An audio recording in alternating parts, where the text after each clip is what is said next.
Cadena Internacional presenta.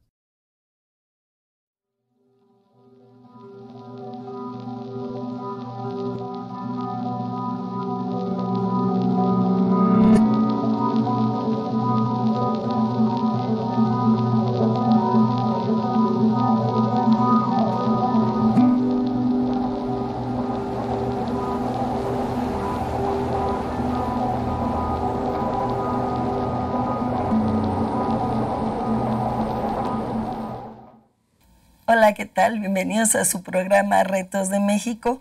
El día de hoy, como pueden darse cuenta, me va a costar un poquito hablar, pero sin embargo vamos a tener un programa muy interesante.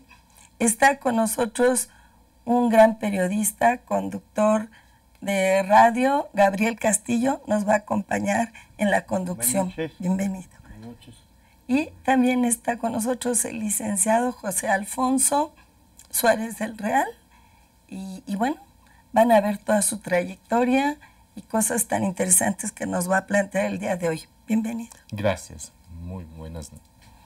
Licenciado Suárez del Real, usted fue delegado político en Cuauhtémoc, también fue diputado federal. ¿Podría darnos algunas experiencias de la reforma constitucional de los derechos culturales del pueblo de México? Sí, mire, en efecto tuve la enorme fortuna y orgullo de formar parte de un grupo de diputadas, me refiero a Beatriz Pajés Yergo, Rebollar, a Marinieves Noriega, con quienes pudimos nosotros conjuntar los intereses de muy diversos partidos políticos a efecto de formular una reforma constitucional en el año 2008 a favor de los derechos culturales del pueblo mexicano, que se traduce en la integración de una fracción novena al artículo 4 de esta Constitución, en donde se reconoce la libertad creativa, se reconoce la diversidad cultural y el derecho de acceso a la cultura y los bienes culturales de este país para todas y todos los mexicanos. Mucha gente se preguntó en su momento de que por qué nosotros pretendíamos fortalecer el ámbito de un país que se ha caracterizado por ser eminentemente cultural. Sin embargo, hicimos una reflexión de la importancia que era reconocer dentro de nuestra Carta Magna estos derechos culturales que aparecen implícitos en el artículo 3, pero que juzgamos pertinentes explicitarlos, y sobre todo en un país que iniciaba una andadura un poco difícil en materia de seguridad pública, fundamentalmente en materia de combate al crimen organizado. Nosotros consideramos que, si bien es cierto que la religión fue en el siglo XIX, cuando México se independizó, un gran aglutinante para el movimiento tanto independentista como posteriormente para grandes momentos de la historia, la cultura podía y debe ser efectivamente el gran aglutinante del tejido social mexicano, y es por ello que lo elevamos a rango de derecho constitucional explícito, reconociéndolo como tal. Entonces, ¿considera usted que la cultura puede ser un punto de unión de la sociedad y también de la no violencia? Definitivamente estoy convencido de que es la cultura una de las expresiones del ser humano que nos acerca de forma natural, de forma armónica, y que nos permite ser tolerantes ante la diversidad cultural. Simple y llanamente baste ver la enorme riqueza musical que tiene este país, que tiene la humanidad por regla general.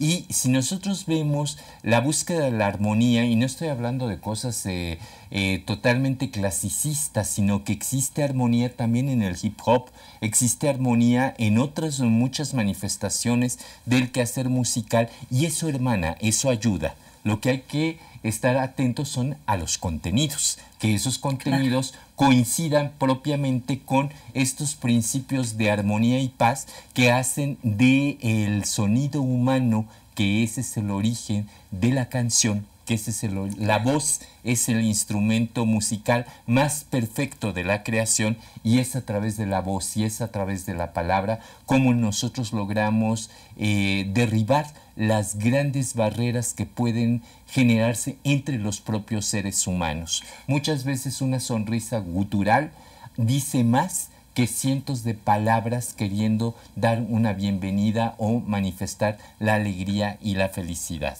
Y es a través de esta palabra que usted trabaja también como periodista en la revista Siempre, y que ha obtenido el Premio Nacional del Periodismo hace 2 meses. Efectivamente, me vi honrado por nuestros colegas periodistas, porque aquí me encuentro entre periodistas. Me vi honrado en recibir el Premio Nacional de Periodismo, fundamentalmente por los aportes que desde una columna que se llama DF por Siempre hemos nosotros logrado transmitir, rescatar y recuperar algo que llamamos la defensa del arraigo vecinal a través de la recuperación de la memoria histórica de los barrios, de los pueblos, de las colonias mismas del Distrito Federal, del patrimonio de estos espacios públicos cotidianos. O sea, por comentarle algo, poca gente recuerda, y tal vez el maestro sí recordará, que la colonia obrera, que aparentemente no debiese de tener mucha historia, está plagada de historia. En primer término, estuvo allí la primera estación de ferrocarril que tuvo este país en lo que es ahora Galas de México, la estación San Antonio Abad, precisamente, que unía la Ciudad de México con la lejanísima ciudad de Tlalpan, ¿no? Un lugar recóndito en aquella época donde iba a veranear algunos de los habitantes de esa vieja ciudad. Pero esta colonia tenía 2 templos, eso a mí me parece fundamental. El templo de la devoción, en honor a San José de los Obreros, una iglesia de magnífica arquitectura, muy popular, no es barroca, pero sí es muy propia de principios del siglo pasado, y el templo de la diversión, el famoso Salón Colonia, un lugar en donde se reventaban los mejores bailes de salón de la época de los 40 y los 50, y ampliamente reconocido por los habitantes de la colonia de los Obreros. Lamentablemente esto se desapareció, pero eso hay que rescatarlo. Y bueno, todo eso está conjuntado en este libro. Efectivamente. Y para cerrar nuestro bloque, porque el tiempo corre, ¿nos podría rápidamente decir algo sobre su libro? ¿Cómo no? Le agradezco enormemente la posibilidad de poder hablar de este pequeño, pues es una plaqueta más bien, ¿no? Que contiene algunos de los artículos: Ciudad Sensontle, Ciudad Morena, Ciudad de las 400 voces, y una ciudad que de una forma u otra nos refiere también a ese mestizaje a través de ese morenaje que se da dentro de sus calles, dentro de las diferentes expresiones. Me parece que es un libro interesante de leer, que rescata, recupera y contiene propuestas sobre cómo defender ese arraigo vecinal que es tan importante en estos tiempos, en estos momentos, para muchos de los habitantes de esta maravillosa ciudad. Continuaremos con la plática con el licenciado José Alfonso Suárez del Real. Te damos las gracias, Gabriel, por habernos acompañado. Al contrario, les agradezco a ustedes el haberme invitado, sobre todo al programa Retos de México, que me parece muy bueno, por la presencia de personalidades como el licenciado Suárez del Real aquí presente. Y espero que no sea la primera y la última vez. Muy agradecido. Gracias a ti. Continúan con nosotros, por favor.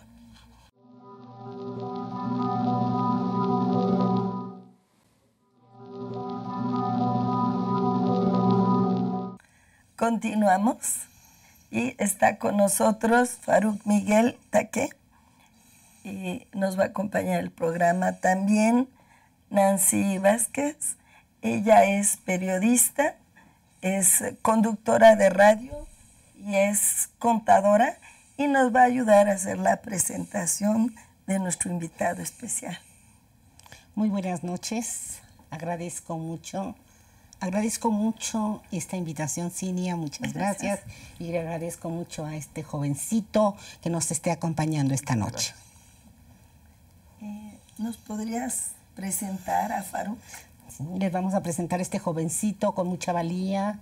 Aquí nuestro niño, Miguel Faruk Taque, ¿sí? Que es ejemplo de la juventud, que tiene muchas aptitudes para ayudar a la juventud. Es un joven empresario que a mí me tiene sorprendida, y eso es lo que quiero que hoy nos platique, Faruk. A ver, porque que ya te tienes unos premios como empresario. ¡Qué barbaridad! Pues mejor que nos platique cómo está la situación.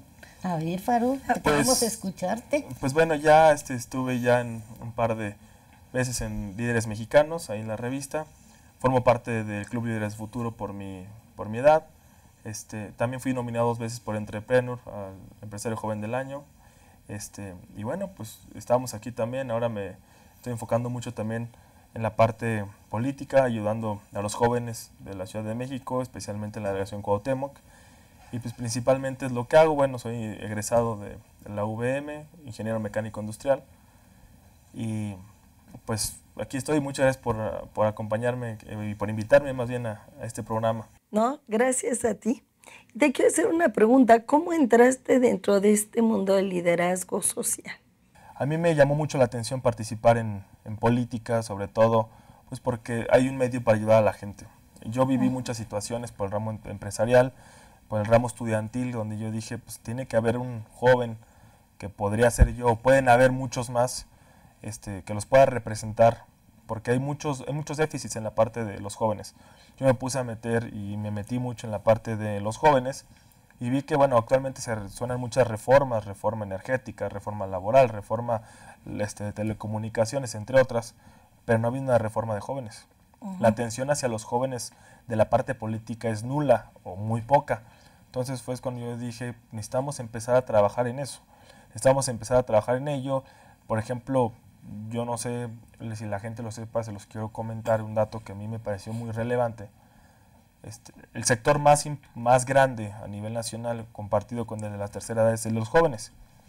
Y ese mismo porcentaje no es el de los gobernantes. O sea, ¿qué quiere decir? Que si hay el 33% de jóvenes en el país, debe haber el 33% de gobernantes jóvenes o legisladores jóvenes, que son los que un joven pues puede escuchar un joven tiene necesidades de jóvenes, etcétera. Entonces, y no lo es. Eso a mí me llamó mucho la atención, ¿no? Ahora ya hay una ley de equidad de género, de que mitad mujeres, mitad hombres. También debe haber una ley que diga que ciertos representantes forzosamente tengan que ser jóvenes. Funcionarios públicos, representantes, legisladores, entre otros. Entonces, a mí me llamó mucho la atención de que ese tipo de cosas no se les esté poniendo atención. Y es cuando yo decido meterme en esta situación de la política, ¿no? Mira, yo te quiero hacer una pregunta, aun cuando pues yo ya pertenezco a la tercera edad. Pero sí hay una inquietud que yo siempre lo he visto, lo he sentido, en el aspecto de que ahora los jóvenes, hay muchos jóvenes profesionistas. Correcto. Y bueno, tú como buen lince, ¿verdad? Porque son los linces de la UVM, salen de la escuela, hacen su carrera profesional con muchos sacrificios, porque debemos entender que no todo el mundo está en la elite, ¿verdad? Sino que muchos padres de familia con muchos sacrificios le dan una carrera al joven y salen de la carrera, y ¿qué hacen? Les piden 7 años de experiencia cuando van saliendo de la carrera. Tú te das cuenta que muchos jóvenes pues se van a ruletear, se van a donde pueden, a un banco, y eso sí los reciben, pero no pueden ejercer su profesión porque no hay apoyo. Qué bueno que existan en la política ya legisladores que puedan apoyar a los jóvenes, a la juventud. No sé si estoy bien, pero pienso que eso es muy importante. Claro, sí es muy importante. Sobre todo es que es un aparato que hay que crear para los jóvenes. Eso es lo que nosotros hemos venido construyendo. El primer factor es las becas, que los jóvenes puedan tener acceso a la educación, sobre todo media y superior, porque nosotros tenemos el dato de que de cada 100 jóvenes que quieren hacer sus estudios, ingresar a la nivel superior, de cada 100 solamente ingresan 9. Bueno, es 9.1 el factor, 9 es súper bajo, es deprimente. Si lográramos incrementar ese saldo, bueno, ahora ¿qué sigue? ¿No? Sigue el factor del primer empleo.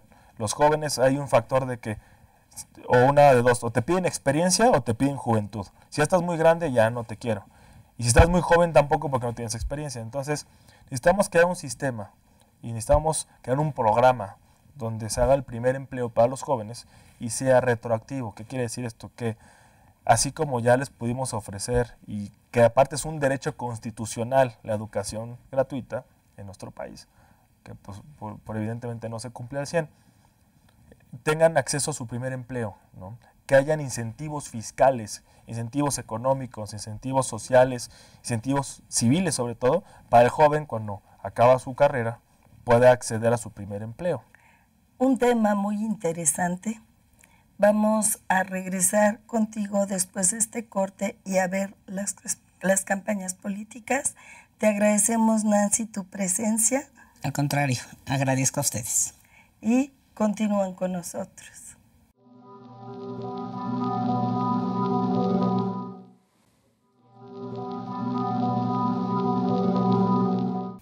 Bueno, continuamos con nuestros invitados especiales y vamos a hablar sobre las elecciones y cuál es un panorama del momento que todavía no se tiene por completo todo definido. ¿Cómo ven ustedes estas elecciones?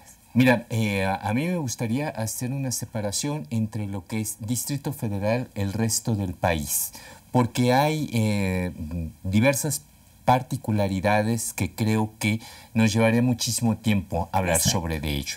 En la Ciudad de México yo creo que hubo la irrupción de la esperanza, en el sentido de que hubo una determinación, una decisión, una alegría, para transformar de manera pacífica a las instituciones y a una forma de gobierno, sea delegacional o sea de representación popular.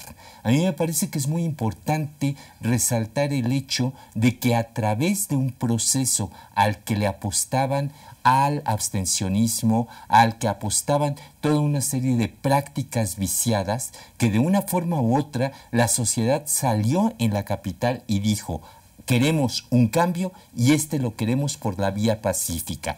Y ese mensaje vale oro.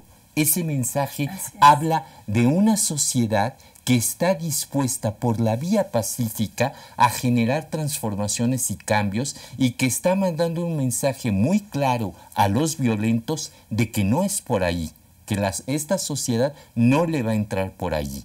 La conformación y composición política de la Ciudad de México cambia radicalmente, irrumpe una nueva fuerza política que está emergiendo desde la base, y una fuerza política que está apostándole a un cambio radical de la vida pública de la ciudad en este momento preciso. Yo no sé, el joven Faruk. Sí, pues, es ver la visión de los jóvenes y cómo la nueva tecnología pudo haber influido en estas elecciones.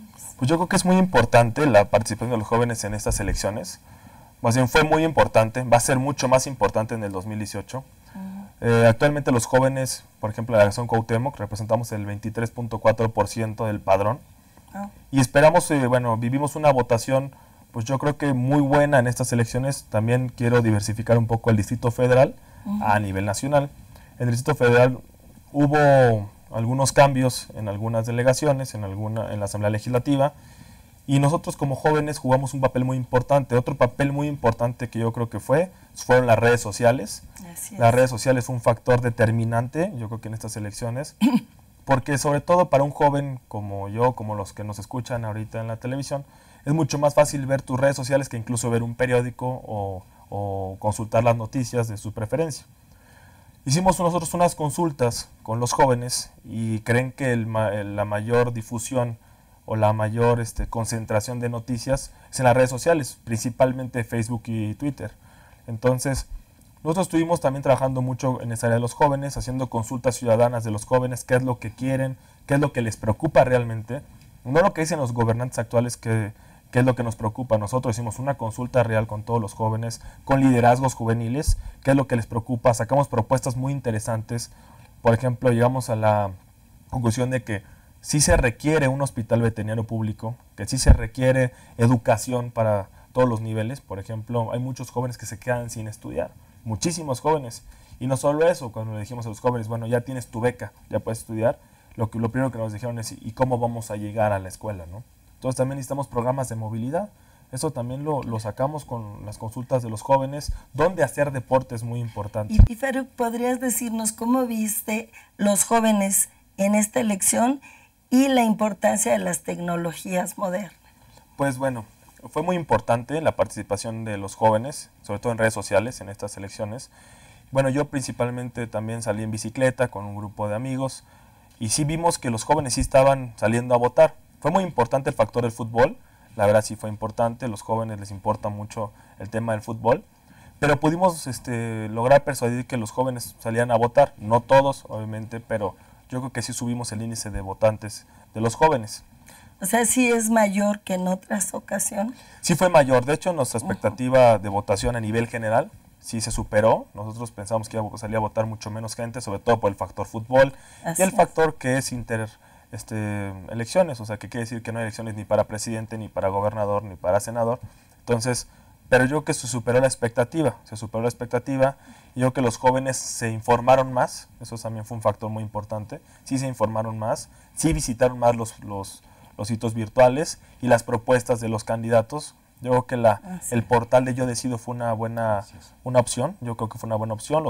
Las personas en general, no solo los jóvenes, pudieron visitar las propuestas de las y los candidatos y fue algo muy bueno porque en redes sociales de volada tú puedas checar a tu candidato o a los candidatos de tu preferencia y checaba las propuestas. Otra de las cosas también fue mucho los ads en Facebook, Twitter.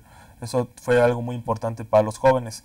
Nos dimos cuenta, sacamos publicaciones y en horarios estratégicos para los jóvenes sí tenía un mucho mayor impacto incluso que pues algún volante, ¿no? No sé si les tocó caminar las calles, veían los volantes tirados, pero la parte virtual no la pueden tirar. El clic ya se dio y el view ya se dio y ya simplemente es algo muy importante que yo veo en la juventud en general. Entonces, licenciado, nos enfrentamos a una forma distinta de hacer campaña. Yo creo que hubo formas muy interesantes, distintas de hacer campañas en esta ocasión en la Ciudad de México, vuelvo a decir. Creo que ha habido apuestas culturales muy importantes que permitieron generar un diálogo y ubicar el quehacer cultural, la reflexión colectiva, como una forma de hacer campaña y bueno, hay sorpresas interesantes de promotores culturales, de intelectuales ampliamente reconocidos por la sociedad que supieron generar una expectativa electoral y que está teniendo en su momento una respuesta que veremos en cuestión de horas cuál va a ser el resultado final y definitivo de este proceso. Pero junto a todas estas tecnologías, junto a esta reflexión que hizo a los jóvenes plantearse la disyuntiva anular o votar, las bondades o las desventajas de no hacerlo, a mí me parece que la gran manifestación de pérdida de miedo al proceso electoral, de abordar un proceso electoral de frente y de decir, esta es la forma en cómo voy a expresar que estoy a favor de la paz, ese es un mensaje que no podemos nosotros olvidar de ninguna manera. Y ese sí se ubicó en la mayor parte del país. Duélale a quien le duela.